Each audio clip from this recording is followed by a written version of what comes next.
2011 has been an exceptional year for natural disasters worldwide. Monstrous floods occurred in Australia and Brazil, significant earthquakes and mass destruction in Argentina, California, southeastern Iran, Pakistan, Thailand, Christchurch, New Zealand, northeastern Japan, and eastern Turkey. Volcanoes erupted in Iceland and Chile. The International Strategy for Disaster Risk Reduction estimates that 200 million people have been affected by natural disasters every year for the past 2 decades. In the course of the past year, over 400 natural disasters took 16,000 lives, which affected close to 250 million people and displaced many millions. With the increase in the number of natural disasters in the past decade and expected increase in the future, partially due to global warming, governments need to take more precautions and planning to provide better aid for victims by approaching the problem with the division of labor and specialization's economical concept. Governments should be prepared to protect people's basic human needs in the face of natural disasters. Government should be responsible to develop and control the overall disaster response action plan and fund the budget to support the plan.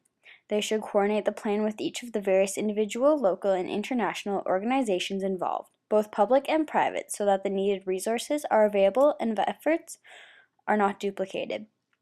The division of labor and specialization concept should be applied in disaster response because in the aftermath of hurricanes, floods, earthquakes, and tsunamis, survivors have to deal with injuries and death, lack of water, food, shelter and energy, severe property damage, and financial distress. In preparation for disasters, hospitals and medical emergency responders need to be organized and prepared for the worst. Hospitals are best able to identify their needs for extra staff and supplies on standby, and the ability to relocate patients to distant hospitals for their safety and to create more beds for disaster victims. Construction companies are best equipped to deal with unstable structures, repair damaged roads and buildings, and erect temporary safe shelters. The availability of water pumps and portable toilets would significantly decrease disease and illness post-disaster. The government should provide grants and low-interest loans to disaster victims to help reduce their financial burden from lost incomes and for rebuilding.